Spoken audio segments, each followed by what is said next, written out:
In Crysis we are putting heavy emphasis on the storyline this time because in Far Cry last time we were playing a little bit of a B movie. It was the first time we told a story at all in a game actually. It was the first game ever.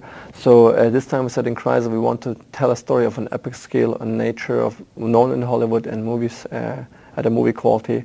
Not a B movie, at a very like Independence Day, World of all the worlds kind of quality bar, being inspired by Hollywood essentially. So this time actually we're telling the storyline of an alien ship crash landing at the Spratly Islands, which the North Koreans are creating a perimeter to claim ownership. Now you have been sent in as a part of the Special Forces, the Delta Force unit, the next gen version of it essentially, being sent in to actually capture information to find out what's going on there. And inevitably you're fighting North Koreans. As you're doing this and as you find out more information about the aliens, alien technology actually, the alien ship opens up, dismantles alien crust and flash freezes the environment into a frozen paradise, which then means that the North Koreans and Americans have to, the most two polarized enemies, have to actually ally to overcome the biggest threat and to save mankind. The way we're telling the storyline in Crysis actually is a new way actually of telling it. First of all, we don't have any cutscenes whatsoever. Scripted sequences, they're all not existing. They're part of the experience, part of systemic experience. What's existing in Crysis is actually the story is around you. It's being told around you. It's happening around you.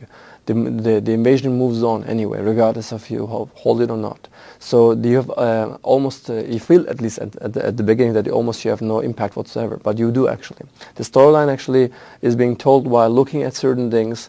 When you actually take more attention and observation, the squad members or scientists, etc., comment on you what it could be and what could be happening there.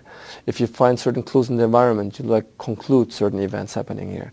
If you actually do not, and further, not only we tell the story this way and it's happening around you, but also we actually impact the story in the future with making a dynamic storyline. And the way we create it is, the squad members which are with you, you don't fight always with them. They kind of sporadically meet with you and they diverge and disperse.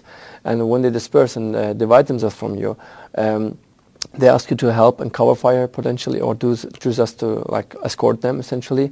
And when you don't do that or do it badly, what happens is that their potential journey, because they might be injured or dead, if that happens, their journey actually interrupts.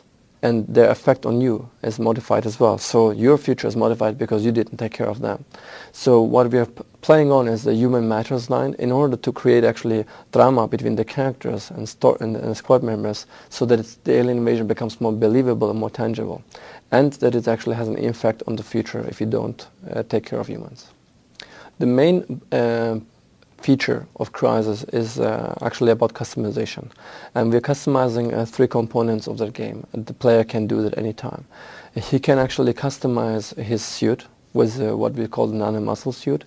He can modify the speed, strength and armor at any time of the moment.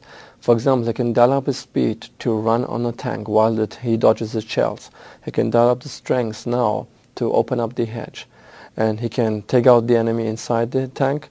Now he can dial up his defense and become a moving tank himself if he wants. He can change the parameters anytime, his energy budget. He can divert the energy budget at any time to overcome the challenges the way he wants. He can customize the weapons with a modular weapon system based on a rail system. He can use that on any kind of weapons and add like scopes, infrared pointers, laser pointers, essentially, flashlights, or silencers on weapons in order to modify their outcomes as well.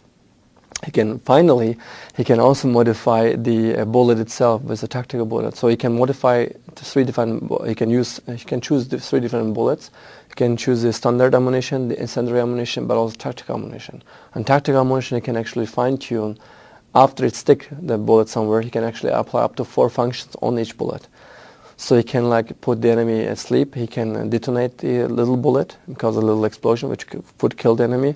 He could create a sound beacon there, but also he can tag the position in your GPS so they can track him down and use him as a bait or to lure your waypoint if you want. Apart from the customization aspect, which is the core idea of Crysis, we also put in nonlinearity and consequences, choices and consequences. We're increasing those also in the terms of the way the mission is laid out. In Far Cry, the missions were like an arrangement of bubbles, linear bubbles, which is not a bad thing because it was new back then for the first-person shooter.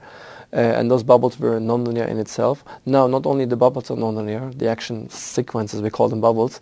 So in Crysis, those bubbles are actually arranged in a way that you can choose which one to do first, and upon what you do first, it has a consequence on the other ones. So there's non-linearity with missions. And let's not forget the characters. If they die of certain missions, it has a non-linearity to the over next or maybe 3 or 4 missions later. It's a persistency, essentially. In Crysis, you're going to see 4 different themes which are playing a major role. One is the jungle theme, which is it's a jungle, a tropical jungle.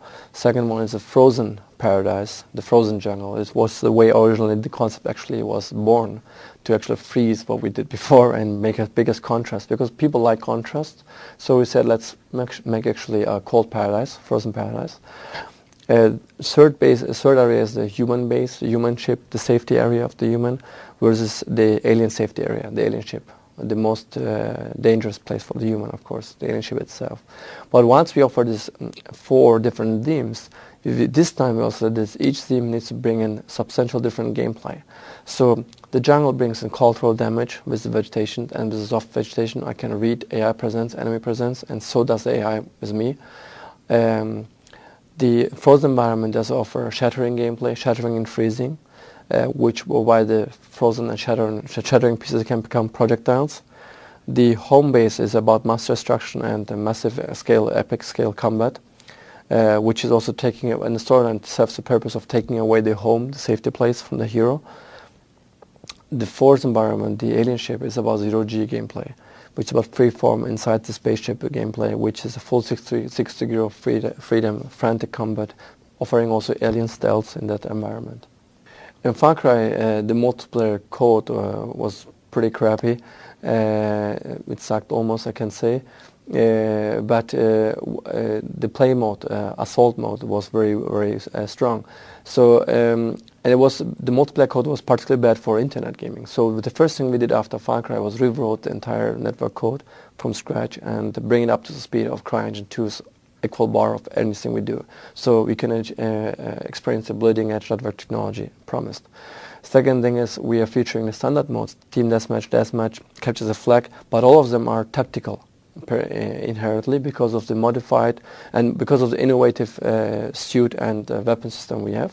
So every time you play deathmatch, it will play different just because of the innovation we have in the hero.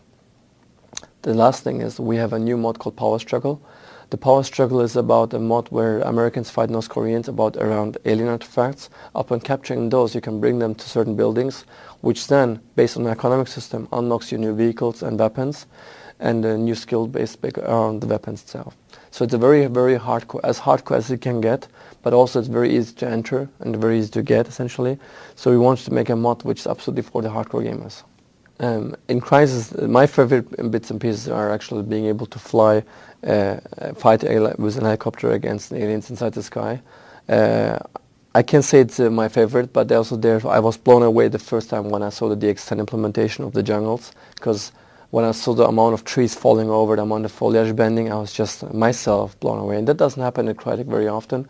So for all of the gamers out there, go and get Crysis this winter 06, and it's going to PC exclusive, so don't look out for console versions. Thank you.